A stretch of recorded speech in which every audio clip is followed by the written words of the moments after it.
or the Masters before, and you were like, everyone is creaming their jeans. And I don't know if you meant to say it, but it was like, I thought, oh my gosh, they're all just in the clubhouse, just like creaming their jeans. Yeah, coming in their pants. That's what got you from me talking about the Masters a couple years back. Yeah. I was just picturing me saying it.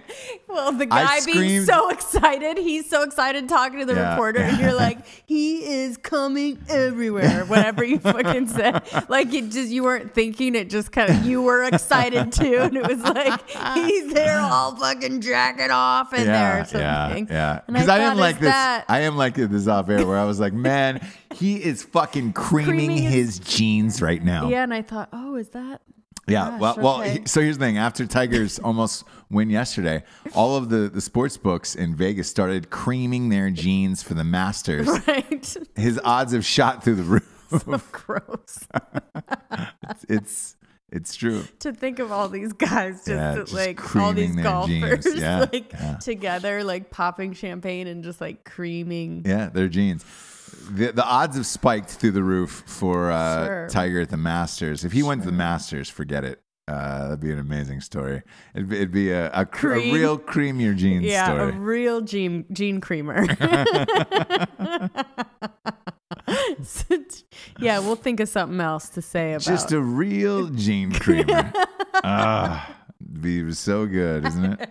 Just a real gene creamer. Gross. People have missed me, haven't they? Oh, so much. A couple. Yeah, but the two people wrote in. Two people were like, we could do with one or two Jables shows. Yeah, then get her back out of there. Get her back in the put her back in the old barn. Get back on the road. Do some shows on the road without Jabes.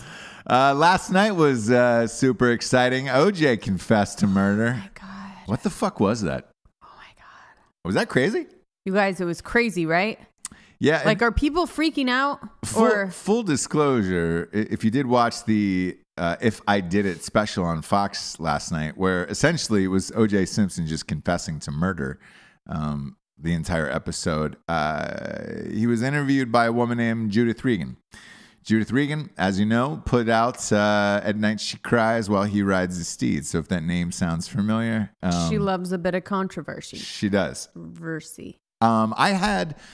So when I sold At Night She Cries While He Rides a Steed, and they were going to put it out, I got a phone call that said, "Hey, Judith Regan would like to have lunch with you.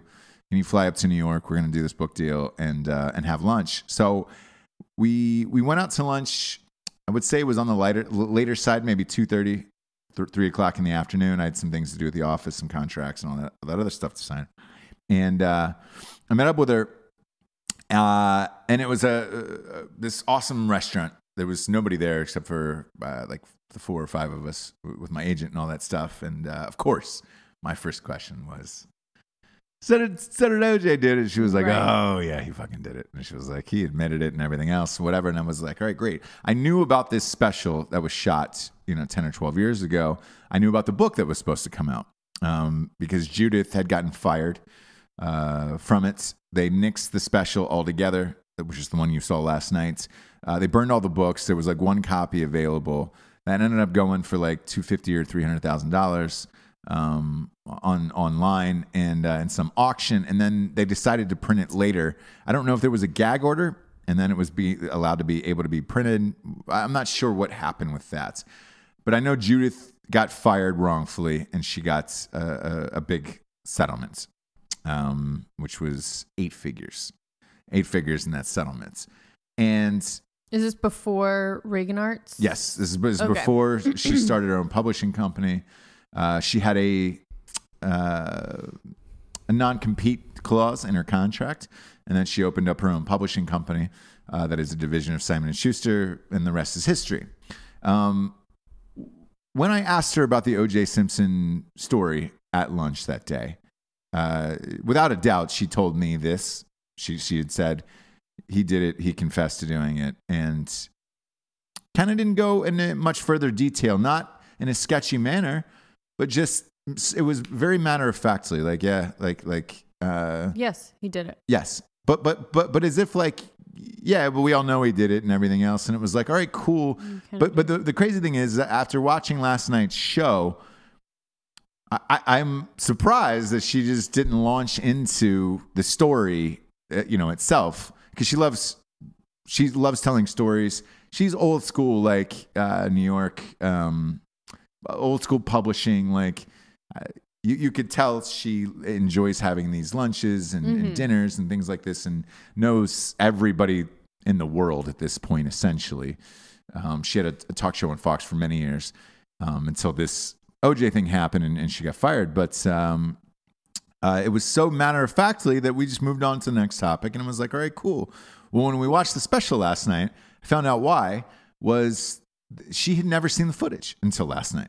Right. So when they said that at the top of the show, like, hey, have you seen this? Or have you gone back and replayed this interview? She was like, I haven't seen one single second of this footage, which would be true, because if you're hosting something on Fox or any other channel, you're not sitting in the edits.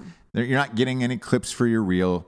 You're not letting any of that get out. So if something gets buried, that's it. It goes in a vault, and chances are you never see it again unless, it's like a Trump thing where you try to go back and find audio from fucking 15 years. Actually, it was around the same time period as the OJ thing.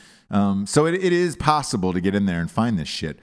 But I found that telling that she hadn't seen it since then, because she probably did that thing, the interview 12 years ago, and then was just like, yeah, all right, cool. Everybody assumes. Yeah, she hosted it. It's not like she put it together or, Yeah. So here's what really stirs my curiosity then on this whole thing was, after watching this interview last night, after watching him confess to murder in a very weird and creepy way. Weird way, but I'll talk about it. I'm surprised that she did not go into that crazy story where it was just like how manic he was and in all of the chaos to it. But Judith has had a crazy life. I would say similar, female-wise, similar to Quincy Jones, where she literally knows everyone. So I'm sure these stories are a dime a dozen to her, whereas they're not for somebody like me. Yeah. So I was super curious, and then after last night, I was like, holy fuck, you really could have dropped the hammer in this lunch and really said anything. But again, another day at the JOB for her, whereas you and I sat there last night dumbfounded, where it was just like, holy fuck. What? Yeah. And we've seen a lot of things about OJ, and everyone has. It's to the point now where it's like, another OJ thing, okay, but this is the thing. This was the last. This is the last piece of it. It's the last piece. He confesses. Yes, he confesses to murder in this really, he thinks, clever way, which is such a symptom, I was telling you, of sociopath, psychopath, where it's like, they think they're so smart that they're getting away with it.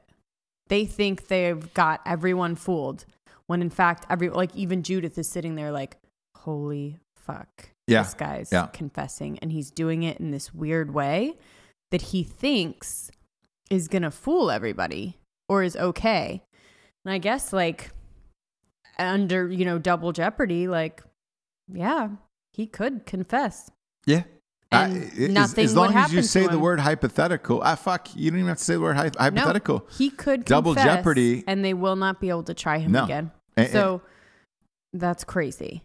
Crazy. And watching it last night was, he went through it step by step with the gloves, with the knife, with the entire accomplice that he had, what he did with the glove, how he grabbed the knife, him blacking out. Not knowing what happened. Waking up and seeing so much blood. Getting rid of the clothes. Right. And because he even said somebody had to take the clothes. Obviously, that was probably Robert Kardashian with that fucking bag.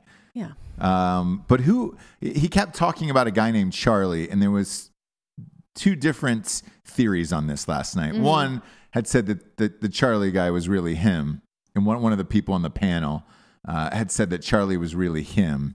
Okay. And his alter ego, and he's talking as if he were Charlie. Okay. The other is, that there possibly was another accomplice with him, which would be hard for me to believe, and I'll tell you why. With that much blood and that crime scene, there would have been another footprint, or unless they were waiting out by the car, I guess. But I don't know. In the car or something, maybe. But him describing, O.J. Simpson describing Ron Goldman's karate stance and how he fought at him and what he said to him of like, oh, what do you think? You're going to try to kick my ass? Mm-hmm. And that's when he grabbed the knife. But it was just like, I mean, it was so really downplaying too. Like, it was so creepy. The whole interview, he was just like downplaying abuse. Like, he was just like, yeah, but you know, everyone kind of, besides the couple times that happened, it's like, I'm a really upstanding guy, and you know, like, and just making everything so normal, laughing off like really horrible shit. Like, he was yelling at his, you know, ex-wife's grave and like pissed off at her when he saw her dead body, like at the wake, mad at her still. That's not normal. But he like has this way of being like, well, the end of it, you know, the end of it was the most telling part, where he said that I felt that Ron and Nicole had killed me. Mm-hmm. Where it was just like, they took away, you know, all of his great life. Mm-hmm. Yeah. They killed him. And there was another thing where he said he was at the wake, like so pissed at her, and he was like, I told you this would happen if you kept doing this shit. I told you what was going to happen. Yeah. And Darden was like, yeah, he's basically telling her, I told you I was going to fucking kill you if you didn't stop doing this shit, which was partying, you know, partying with dudes, drinking, maybe doing drugs with the kids asleep or whatever she was doing.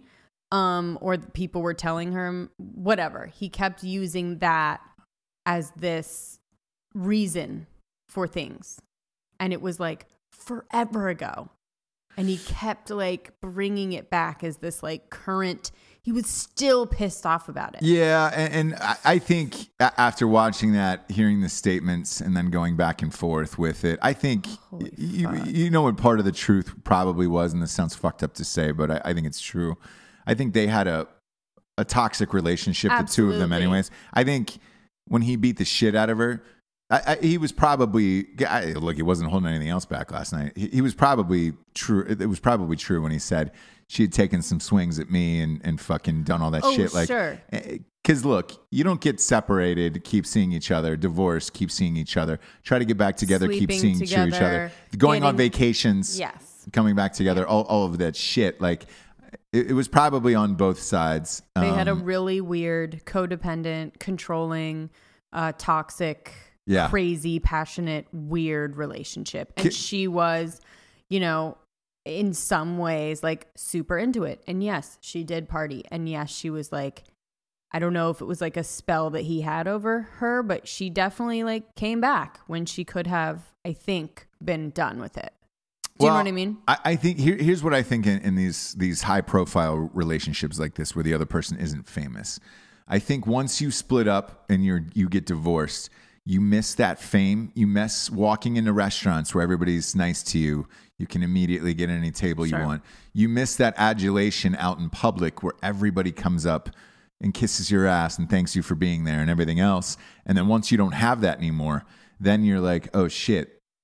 Yeah, I have money, but my life isn't as fun and nobody really knows who I am. Like, nobody gives a shit about the ex-wife in that situation. And I think she was jealous too. I think she had a little bit of jealousy. And look, and by no means am I saying this, he should have murdered these people. We're not victim blaming at all, but we're just saying like, it's such a clear-cut, toxic, abuser, victim, whatever relationship that like, she's not at fault, but you kind of see how it can escalate to the point.